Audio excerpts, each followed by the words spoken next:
The year was 1987, and Mike Tyson was at the peak of his powers. He wasn't just beating opponents, he was erasing them, turning undefeated records into memories and cocky giants into fallen statues. At that time, Tyson had 0 losses, and the idea of anyone actually defeating him felt absurd. Fans would gather not to see if Tyson would win, but to see how fast it would end. Yet in this period, challengers emerged, bigger men, arrogant enough to think size would protect them. One by one, they tried. One by one, they fell. The first major test came against Tony TNT Tucker. On paper, Tucker seemed built to be Tyson's nightmare. He was much taller, had an undefeated record of 34 wins with no losses, and possessed both size and skill. He had already knocked out Buster Douglas, the very man who would later shock the world by handing Tyson his first professional defeat. Tucker entered the ring with the swagger of a man who thought the storm had finally met its match. He taunted, he mocked, at times dropping his hands as if Tyson were just another small fighter. But Tyson wasn't a man to play games with. The bell rang, and Tyson wasted no time. Charging forward with his trademark peekaboo defense, weaving and slipping while hurling his iron fists into Tucker's body and chin. Tucker wasn't intimidated at first. He fired back, landing sharp right hands that showed he wasn't just a tall frame. Round after round, the fight turned into a battle of wills. Tucker tried to frustrate Tyson with clinches, with showboating, with the belief that mind games could break him. But Tyson's fists told the real story. Every punch to the ribs, every hook to the temple, chipped away at the giant's confidence. By the later rounds, it was clear. Tyson had broken him. He didn't need a knockout to prove dominance. The unanimous decision victory crowned Mike Tyson as the undisputed champion of the world, and Tucker's arrogance was left in ruins. But giants kept lining up. And next came Michael Spinks. This wasn't just another fighter. Spinks was an Olympic gold medalist, an undefeated former light heavyweight champion who had moved up to heavyweight and captured the belt. Analysts called it the fight of the decade, with Muhammad Ali himself in attendance. The hype was enormous. Many thought Spinks had the skills, the pedigree, and the experience to survive Tyson's storm. But boxing isn't fought on paper, and Tyson was no ordinary storm. The opening bell sounded, and Tyson charged like a predator who had already smelled blood. Within seconds, Spinks looked overwhelmed. Tyson's right hand crashed through his guard, then came the left hook to the body, followed by a devastating uppercut. The fight lasted just 91 seconds. 1 round. That was all it took for Tyson to obliterate the myth of Spinks, who never fought professionally again. The image of Spinks sprawled on the canvas, eyes glazed. Remains one of the most brutal examples of Tyson's raw ferocity. Then came Mike Jamison, another towering figure who believed his size alone would be Tyson's undoing. Jamison wasn't just taller, he was confident, mocking Tyson in the build-up as if Iron Mike were a boy facing a man. But when the bell rang, the truth hit harder than Tyson's left hooks. Jamison landed a few punches, enough to remind the crowd that he wasn't going to fold immediately. But Tyson's shots were not ordinary punches. They were thudding bombs that rattled Jamison's skull and shook his ribs. By the 4th round, Jamison's arrogance had vanished.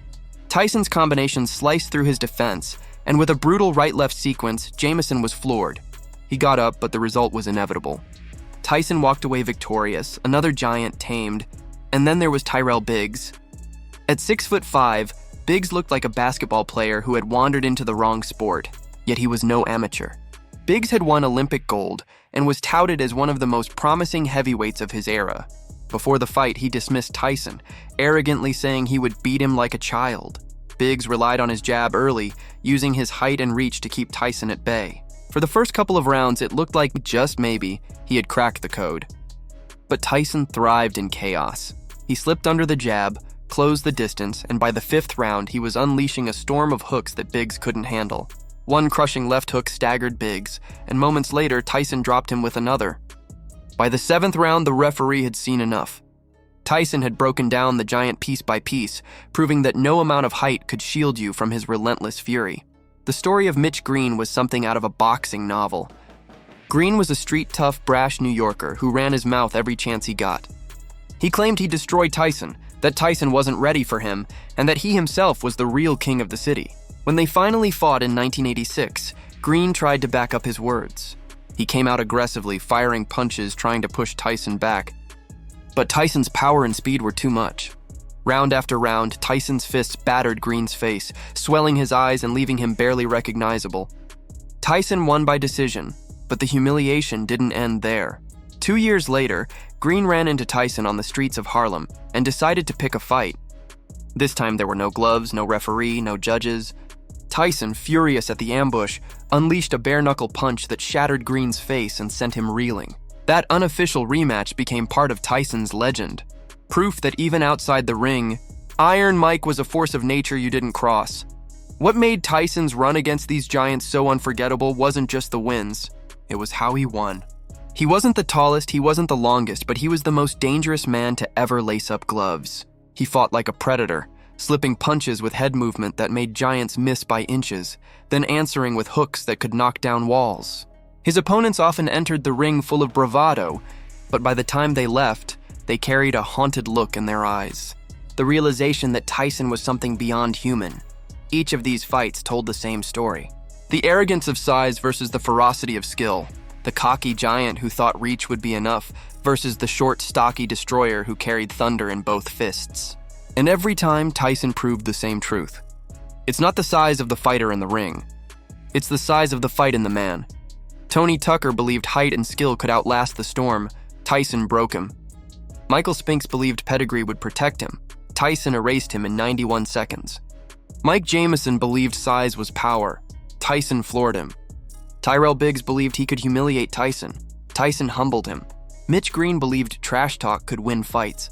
Tyson crushed him in the ring and on the street. Through it all, Tyson became more than just a boxer.